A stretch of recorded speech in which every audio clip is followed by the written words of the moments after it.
esse cansaço da nossa vida, né, a nossa rotina. E aí, a gente já trabalha com um livro que é Mulheres que Correm com os Lobos. Recomendo, recomendo. Ah, sim, ele é muito bom. A gente trabalha com ele e a gente vai trabalhar com outros contos também. A gente usa o conto de fada só para contextualizar. Não são tons de fada, assim, tem alguns que são só contos. Os de fada é aqueles que a gente conhece da Disney, né? Que tem essa questão mais do subjetivo, aquela coisa bonitinha, né? Florida da Disney. E a gente traz uma versão um pouco mais nua e crua, digamos assim.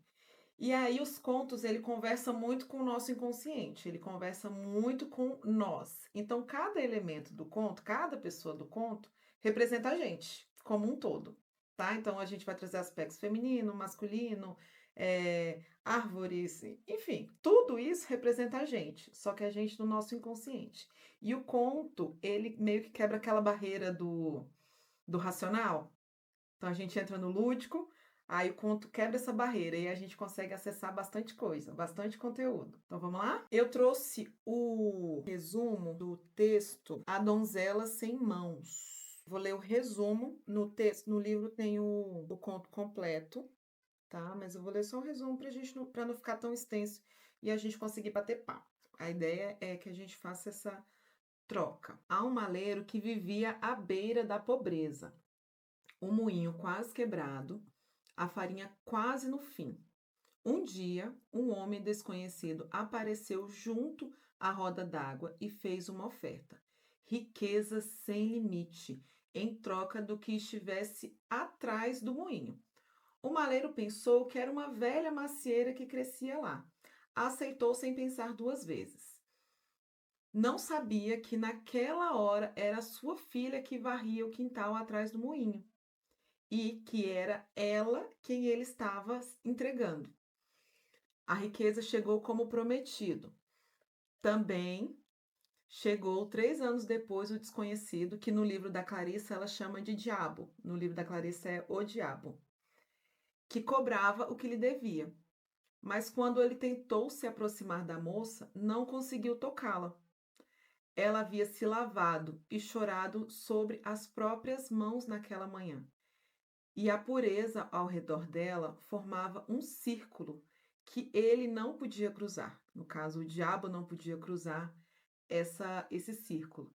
Tão furioso, o homem se voltou para o pai. Tire a água dela, corte-lhe as mãos, ou eu levo você em lugar dela. O pai, apavorado com a própria dívida, ergueu o machado. A filha não resistiu e estendeu as mãos, e ele cortou as mãos da filha. Então as mãos caíram, todo mundo chorou, aquela lamúria toda, aquela tristeza toda, e o desconhecido, o homem desconhecido, foi embora. E a menina não aceitou a riqueza do pai e virou mendiga. E andava por aí o dia inteiro, e chegou uma noite ela estava com fome. Diante dela havia um jardim cercado, cheio de pereiras carregadas, e um espírito guardião abriu a cerca e a deixou entrar. Ela comeu uma pera direto do galho, sem as mãos, com a boca, como um animal que reaprende a se alimentar. Foi ali que o rei do castelo a encontrou, a moça descalça, os braços vazios, comendo fruto por fruto, sem se explicar. Ele não perguntou o que havia acontecido. Mandou fazer para ela um par de mãos de prata, cuidadosamente talhadas, presas aos braços com fitas finas. Casou-se com ela.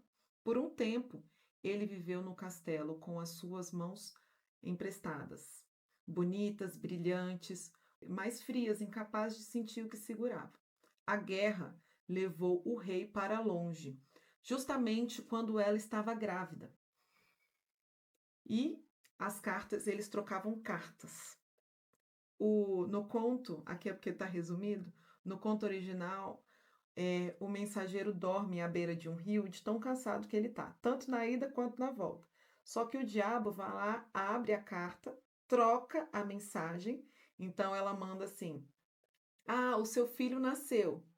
E aí o diabo vai lá, troca a carta e fala: O seu filho nasceu metade gente e metade cachorro. Aí chega no rei. Aí o rei fala: Não, mas isso aqui, deixa eu confirmar. Aí manda uma carta perguntando: É isso mesmo? O menino nasceu assim? Aí chega lá no mensageiro, dorme no meio do caminho, e aí o diabo troca a mensagem, e aí a mensagem é: mate os dois, mate a mulher e o filho. E aí fica esse troca-troca de cartas, sempre tentando buscar confirmação e o diabo interceptando a mensagem. E quem ficou no castelo foi a mãe do rei. Então, a mãe do rei, sem entender o que estava acontecendo com essas cartas, esses desencontros, chegou a mensagem de que ela teria que matar, né? Alguém teria que matar a esposa e o filho.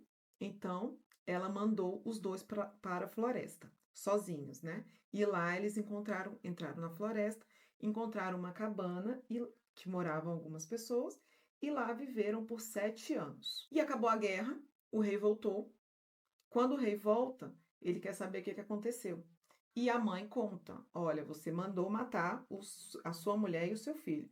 Ele: Não mandei fazer isso.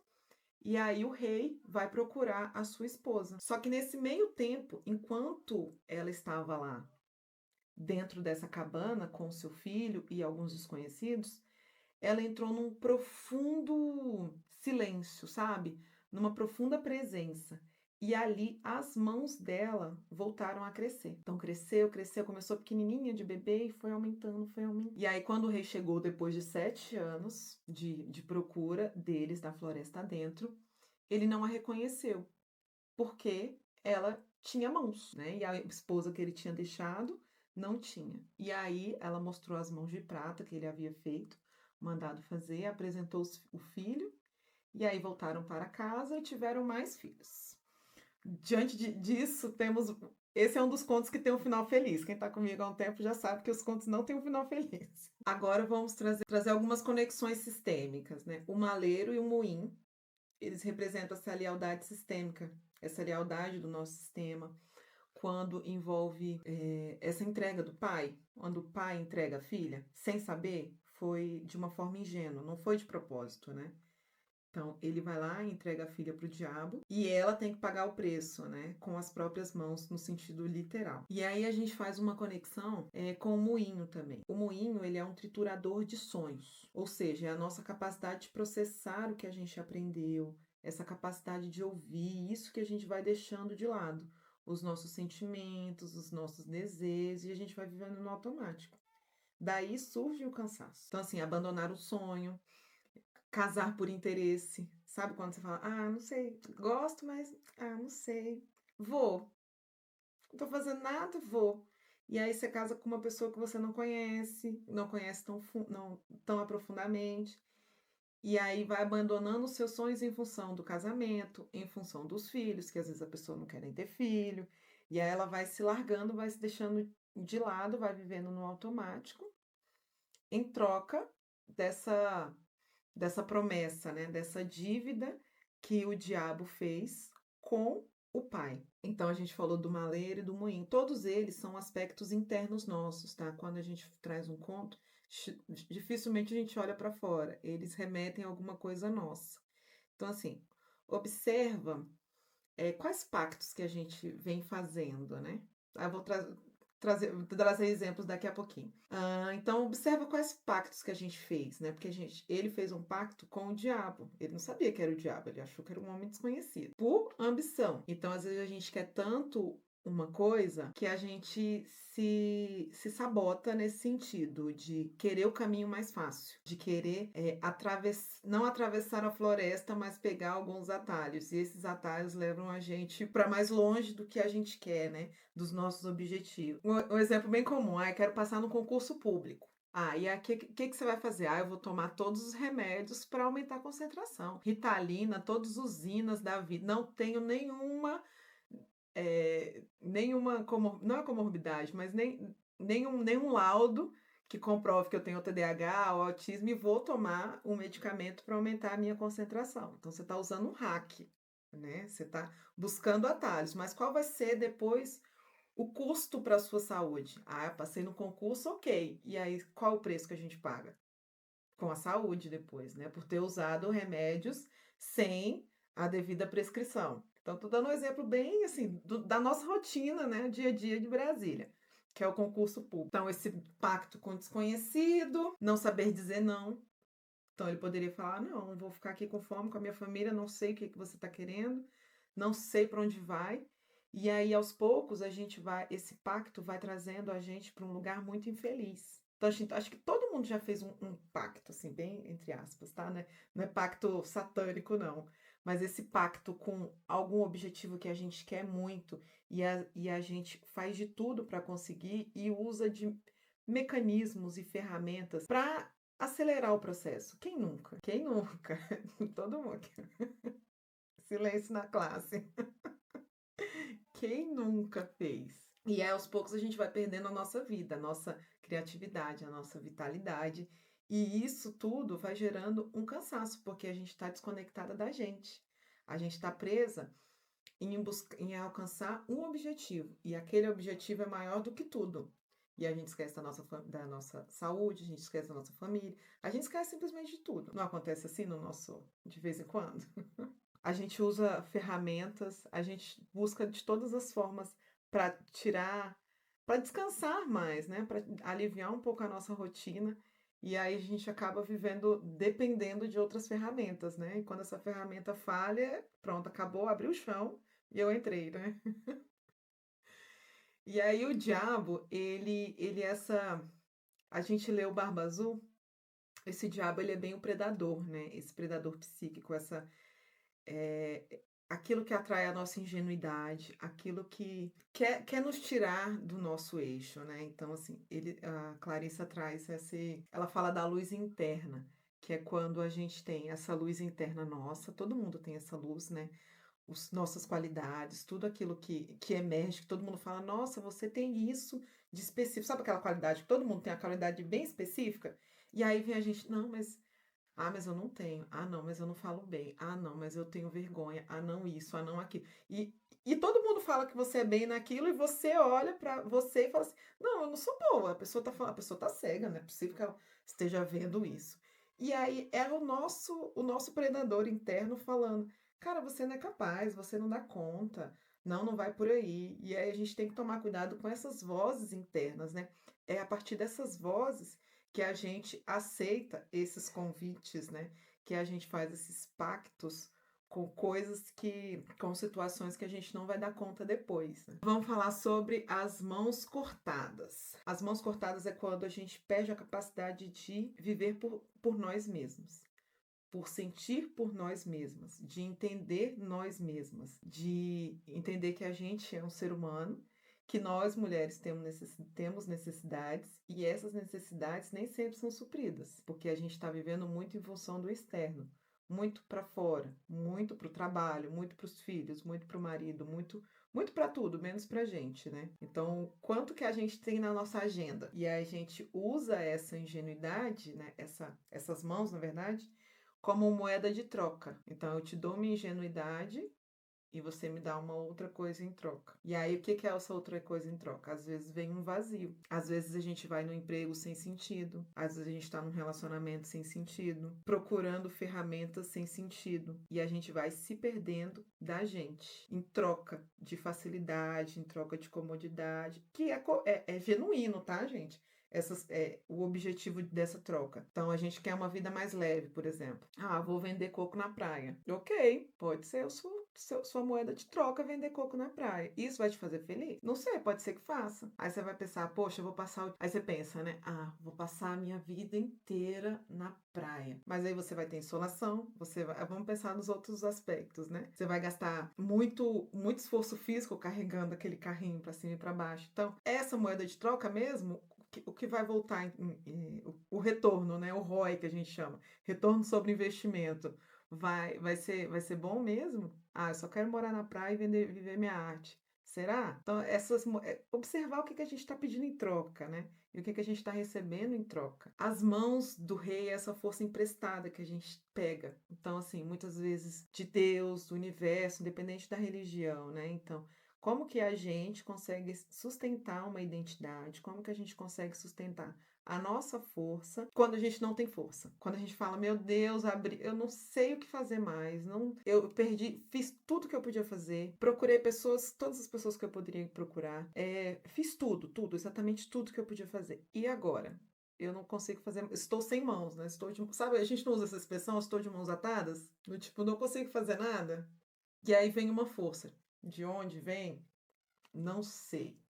Mas aí essa força que representa no conto são essas mãos de prata que o rei pede, né? O rei faz, encomenda para ela. E um número cabalístico, 7. O 7 foram 7 dias da criação, né? 6 dias da criação, um dia de descanso. O 7 ele é tido como um número perfeito. Tem tudo, muitas coisas a gente vai ouvir que são 7, né? Então esse 7 ele representa a perfeição, ele representa o silêncio, ele representa, sabe quando a gente precisa voltar para casa, para nossa morada e ficar lá quietinha, de pijama e pantufa, sem olhar para ninguém? É esse momento, esse momento de introspecção. E aí os próximos 7 é de florescimento, né? Os próximos 7 anos, dias, meses, não sei, é o de florescimento. A gente precisa de um momento de recolhimento e um momento de expansão. Isso é comum, né? A respiração não é, o coração não é isso? Contração, expansão. Só que a gente só vive na expansão, né? Uma hora colapsa. Quando colapsa é esse cansaço, esse burnout que a gente tem. E aí, Simone, qual é a solução? Vocês já querem ir para a solução ou vamos debater o problema? Olha, esse conto foi um dos que mais me pegou. Porque ele. Aqui a gente dá para fazer só um curso desse conto. Porque ele é muito profundo, né? Pegar o conto original, ele é muito mais profundo do que esse. Eu trouxe só para dar uma pincelada nesse nosso cansaço. De onde vem esse nosso cansaço? Às vezes vem muito do corresponder à expectativa. Ah, eu tenho que ser uma boa filha. Eu tenho que. Tudo começa com eu tenho que, já tá errado. Então, assim, tudo que nos tira de nós. E aí, uma coisa que a gente precisa aprender com os homens. Isso é que os homens fazem com uma perfeição. Não é guerra de sexo, tá? Aqui a gente não faz guerra de sexo. Aqui a gente integra tudo. Mas um aspecto que o masculino tem de ser egoísta, aspas, de eu tenho meu futebol toda quarta-feira. O mundo pode acabar. Eu vou pro meu futebol toda quarta-feira. Não é isso. Mas se a gente acorda, ah, não, hoje eu não vou pra academia porque eu tenho que, sei lá, colocar roupa na máquina, pegando o exemplo da Flávia. Ah, eu tenho que colocar roupa na máquina, não vai dar tempo de ir pra academia. A roupa, a gente tem outras. A gente usa outra. Coloca na máquina e vai pra academia. Tô só chutando, assim, só dando exemplos. Então, assim, isso a gente precisa aprender muito, porque como a gente foi criada, isso é uma questão cultural, da mulher sempre servir, da mulher estar sempre pronta a ajudar o outro. A mulher está sempre disposta, ela precisa estar sempre disposta a fazer algo para alguém, a entregar algo para alguém. E aí ninguém para perguntar se a gente está cansado. A gente precisa aprender muito com os homens e parar com essa guerra dos sexos. É isso. E a gente vai se anulando. A Flávia falou assim, a gente vai ajudando e a gente acaba se anulando. E aí quando a gente diz não, a gente tem medo de dizer não. Exceto a Gade, que a Gade, ela é nosso exemplo. É isso. E quando que a gente acaba dando privilégios para outra pessoa quando a gente não tem privilégios? Então, aquele exemplo que as pessoas dão, você usa as suas melhores roupas? Você usa os seus melhores utensílios de casa? Ah, às vezes, vou usar um copo de plástico, mas quando tem visita eu uso taça. Não é? A gente não faz isso, não, né? É isso aí, a gente não pode fazer isso. Cada um tem que usar sua tacinha, ó. Aqui em casa nem copo de plástico tem. Não, tem sim, mas eu não uso. Então, assim, a gente guarda sempre o melhor para o outro. A gente sempre está disposta a fazer muito pelo outro. E aí, isso vai gerando um acúmulo. Tem um livro chamado Hábitos Atômicos, eu acho que é esse livro, que ele vai falando de melhorar 1% a cada dia.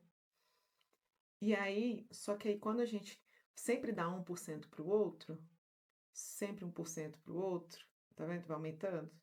E aí, no final do ano, a gente deu para o outro 366, 5 coisas. E pra gente, o que que a gente deu? A gente não para sentir a refeição. Ou tá comendo, tá no celular, respondendo, vendo coisas. Então a gente não aproveita os momentos, né? Então um banho, a gente nunca tá tomando banho, a gente tá sempre no banho pensando, nossa, eu podia ter respondido desse jeito pra minha chefe, olha, eu podia ter feito tal coisa assim. E a gente nunca tá tomando banho, a gente nunca tá presente. E é isso que desgasta, porque você gasta energia para duas coisas, né? O agora e a coisa que você está imaginando, ou pensando numa conversa que você. A resposta sempre vem no banho, né? Quando a gente tem uma discussão, você fala, nossa, eu tinha que ter falado assim, ó. E aí você fica remoendo as coisas. Então isso consome muita energia. Isso é um pouco desse cansaço que a gente tem. E aí a gente vai acumulando, acumulando, acumulando. Chega uma hora que a gente estafa. E esse burnout, esse exemplo que a Michelle trouxe, ele reflete muito no trabalho, né? De você sempre. Ah, você é boa em tal coisa? Tudo bem. Mas o que você é boa, você pode ensinar para outra pessoa também ser, e a outra pessoa fazer, ou você sempre vai fazer pelos dois, e a outra pessoa vai ficar com os louros. Vai falar, nossa, que desenho lindo. Ela não vai falar que foi a coleguinha que fez. Ela vai falar, ah, obrigado. Vai receber lá o seu 10 na nota, né? O seu aumento de salário, vai receber tudo isso e ninguém sabe que não foi ela que fez. Mas ela ficou com os créditos. E aí eu vi também falando, olha, se você terminou antes do prazo, não fala que você terminou antes do prazo, entrega no prazo que você falou que ia fazer, porque senão eles vão te mandar mais serviço, né? Então fica a dica ruim. Então, para a gente finalizar, eu vou deixar algumas perguntinhas como de praxe para a gente refletir sobre esse momento. Então, depois eu colocar essas perguntas lá no grupo, mas aqui é só para vocês refletirem, ficar com essa. Eu sempre deixo uma pulguinha atrás da orelha, para que vocês fiquem pensando em mim nesses dias. Então, o que que você entregou de você mesma sem perceber que estava pagando a dívida de outra pessoa? Então, o que que eu tenho em mim que eu entreguei de mão beijada para outra pessoa ou para alguma situação? E aí, pessoa a gente relativiza, né? Pode ser pessoa física, pode ser trabalho, pode ser qualquer outra coisa. Que no fundo, a gente sente que está pagando uma dívida de outra pessoa. Por exemplo, minha mãe queria que eu fosse cantora. Eu não canto nada. E aí fiz aula de canto, gastei meu tempo, gastei meu dinheiro fazendo aula. E aí eu tô entregando uma coisa, eu tô pagando uma dívida que não é minha. Que era um sonho da minha mãe de ser cantora e eu estou tentando realizar o sonho de outra pessoa. Essas correlações de dívida, tá? Vocês já começaram a imaginar, né? Onde na sua vida hoje você anda com as mãos emprestadas de alguém. Então esse alguém pode ser aqui é só com a mão de Deus, ou aqui é só com a mão entidade, eu não sei. Estou chutando aqui religiões e aqui é só com a mão do universo, porque aqui eu já não consigo mais. Então todo mundo tem uma área ali que você fala, gente, só tem uma força aqui que não é minha atuando. Qual área, né? Pensa aí na cabecinha de vocês. Não precisa responder, essas são perguntas para a gente refletir depois. E que parte de nós precisa ir para a floresta? Ficar quietinha, em repouso, descansar, para as mãos voltarem a crescer, que é onde a gente encontra o descanso, que a gente não precisa ter pressa, a gente não precisa de plateia, onde a gente só precisa estar com a gente mesma. E a mão vai começando a crescer. Em qual área da nossa vida, em qual aspecto a gente precisa deixar guardadinho dentro da floresta, descansando. Porque tem coisa que a gente não consegue fazer fora, né? Mas só dentro. O dentro rege fora, né? Como diz o. Não sei quem diz isso, mas eu sei que o dentro rege fora. Eu tô falando frases de alguém. Não sei o remetente. Tá na moda. Então, pensem com carinho em tudo isso. Reflitam. Como diz uma outra aluna, bate menos, mas assim, não tem como não bater menos. Porque se a gente quer sair dessa inércia de onde a gente está, se a gente quer sair desse desconforto que a gente está, não dá para ser calminho, né? A gente precisa enfrentar. E aí é desconfortável enfrentar, mas vale a pena. Eu até falei com ela, ela mandou áudio, aí ela contou a história dela, como é que ela tá passando, né? Como é que algumas coisas que ela ainda não superou. Ela falou assim, tinha uma ferida que eu achei que estava curada, mas só tinha uma casquinha e embaixo estava sangrando. E eu falei para ela o seguinte: cada ferida nossa, ela está em camadas. Então você curou uma primeira camada. E aí, agora a gente precisa curar uma próxima camada. E a gente vai curando camada por camada até cessar. E às vezes, dependendo da dor, né, do trauma, da questão, dura uma vida inteira. Aí ela, não, mas se for para durar a vida inteira, eu não quero. Aí eu falei, então, quando a gente vai curando camadas, então a gente curou uma camada, você tem um retorno de volta, você tem uma cura de volta, você tem, às vezes é uma questão financeira, às vezes é uma questão sistêmica, familiar.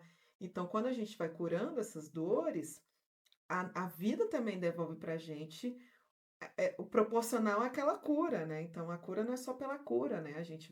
A gente libera espaço para novas coisas surgirem.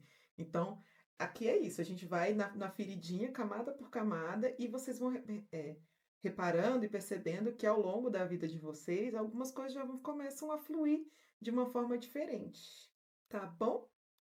Eu quero agradecer a presença de todas e parabenizá-las por essa decisão, de estar aqui. Eu sei que vocês abriram mão de muita coisa para estar aqui. Talvez eu tenha errado o horário, mas tudo bem.